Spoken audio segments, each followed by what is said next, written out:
Halo, selamat malam. Jumpa lagi dengan saya, Siva Fauzia, dalam sharing session kawan biologi. Pada malam hari ini, kita akan belajar sekaligus beda jurnal yang telah saya publikasikan, yaitu tentang keanekaragaman serangga tanah makro di Taman Nasional Alas Purwo. Sebelumnya, saya mau memperkenalkan diri terlebih dahulu. Saya Siva Fauzia. Saat ini saya bekerja sebagai peneliti di Institute of Tropical Disease atau lebih sering dikenal sebagai Lembaga Penyakit Tropis Universitas Airlangga.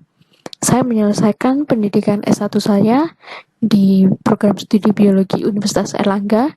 Selanjutnya, saat ini saya sedang menempuh studi di Magister Ilmu Kedokteran Tropis di Universitas Airlangga juga. Bidang ilmu yang saya tekuni yaitu entomologi kesehatan dan epidemiologi penyakit tropis. Saya juga menjadi anggota di beberapa perhimpunan yang berkaitan dengan entomologi maupun penyakit tropis atau penyakit parasitik. Sebelumnya, kita kenalan dulu dengan apa sih itu Taman Nasional Alas Purwo. Bagi rakyat Jawa Timur, bagi warga dari Provinsi Jawa Timur, khususnya dari Kabupaten Banyuwangi, mungkin sudah tidak asing dengan Taman Nasional Alas Purwo. Jadi memang Taman Nasional Alas Purwo ini terletak di dua kecamatan, yaitu di Kecamatan Tegal Delimo dan Kecamatan Kalipuro, Kabupaten Banyuwangi. Nah, Taman Nasional Alas Purwo ini memiliki luas yang cukup luas ya, yaitu 43.420 hektar dengan ketinggian 322 meter di atas permukaan laut. Penelitian ini terkait dengan serangga tanah makro. Apa sih yang dimaksud serangga tanah makro dan apa yang dimaksud dengan serangga tanah mikro? Jadi berdasarkan ukuran tubuhnya dan visibilitasnya atau apakah kita bisa melihatnya menggunakan mikroskop atau tidak, itu dibedakan menjadi serangga tanah makro dan mikro. Serangga tanah makro berukuran besar, dapat dilihat langsung dengan mata telanjang, sedangkan serangga tanah mikro berukuran kecil, tidak dapat dilihat dengan mata telanjang sehingga membutuhkan alat bantu yaitu mikroskop.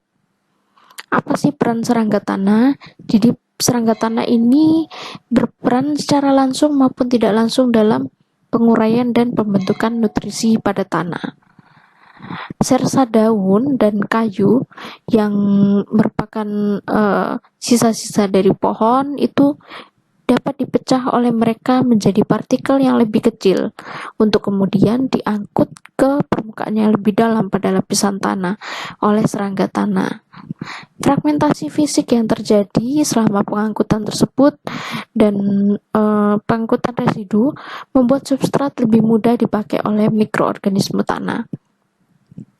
Nutrisi pada tanah menjadi lebih mudah larut dan partikel tersebut dapat meningkatkan aktivitas mikroba dan pertumbuhan tanaman. Jadi secara tidak langsung serangga tanah sangat mempengaruhi kesuburan tanah dan kesuburan tanaman yang tumbuh pada tanah tersebut. Laju dekomposisi dapat berkurang apabila serangga tanah berkurang, sehingga pengangkutan serasa besar itu juga mengalami pengurangan. Akibatnya apa? Akibatnya itu kelembapan tanah juga menjadi berkurang.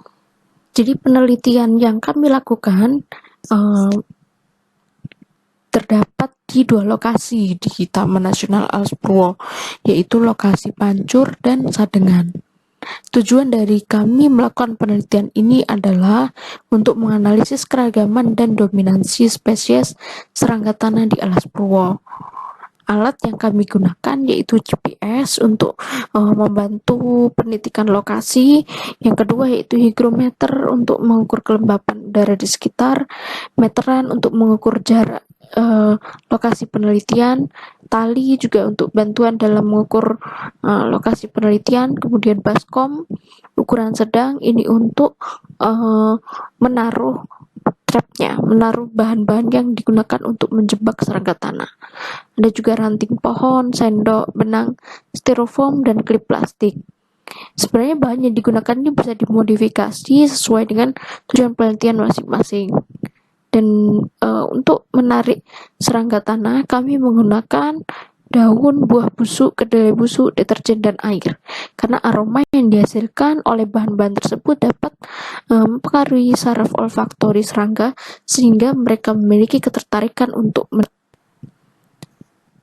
Hasil penelitian kami mendapatkan 221 serangga tanah makro yang berhasil dikumpulkan. Dan dari 221 tersebut, kita klasifikasikan dalam 12 spesies dari 9 famili. Nama-namanya yaitu seperti tertera di slide, ada Myrmecocystus mimicus, Solenopsis invicta, dan lain sebagainya. Nah, ini adalah hasil foto dari serangga tanah yang kita kumpulkan. Nomor 1 adalah Fovicula auricularia, nomor 2 Myrmecocystus mimicus, lebih sering kita kenal semut ranggangnya. Nah, selain mengidentifikasi spesies, kita juga menghitung keragaman spesies. Kita menggunakan indeks non-biner, di mana keragaman serangga di Taman Nasional Alas Purwo ini tergolong sedang, yang berarti distribusi spesies pada komunitas ini tergolong stabil. Sedangkan di jalur Sadengan tergolong rendah, yang berarti distribusi spesies di komunitas ini rendah dan komunitas masih dalam keadaan stabil. Berdasarkan indeks dominansi Simpson, tidak ada spesies yang mendominasi pada kedua jalur. Sedangkan berdasarkan indeks Sorensen, indeks kesamaan pada kedua jalur mencapai 58,8%, yang berarti struktur komunitas tergolong stabil. Ini adalah jurnal kami mempublikasikannya di Journal of Tropical Biodiversity and Biotechnology. Jurnal ini sudah terakreditasi Dikti Sinta 2. Jadi apabila Bapak Ibu dari kawan biologi memiliki penelitian yang menarik terkait biodiversitas maupun bioteknologi, tidak salah kalau coba untuk menulis dan mempublikasikannya di sini. Ini adalah gambaran dari lokasi penelitian kami, dan di bagian tengah itu adalah pantai triangulasi, di bagian kiri yaitu hutan pantai, dan di sebelah kanan yaitu hutan hujan tropis. Ini adalah komposisi spesies tadi, di mana spesies Myrmecocystus mimicus itu tergolong dalam famili Formicidae. Kalau kita lihat di sini, famili Formicidae yang paling banyak kita temukan. Dan untuk di setiap jalur itu komposisi spesiesnya berbeda, tapi kesamaannya tadi mencapai 58,8%. Ini kesimpulannya tadi sudah disebutkan juga, yang intinya komunitas di Taman Nasional Alas Purwo ini masih tergolong stabil. Sekian sharing session kawan biologi pada sesi ini terkait serangga tanah di Taman Nasional Alas Purwo. Sampai jumpa di sharing selanjutnya. Wassalamualaikum warahmatullahi wabarakatuh.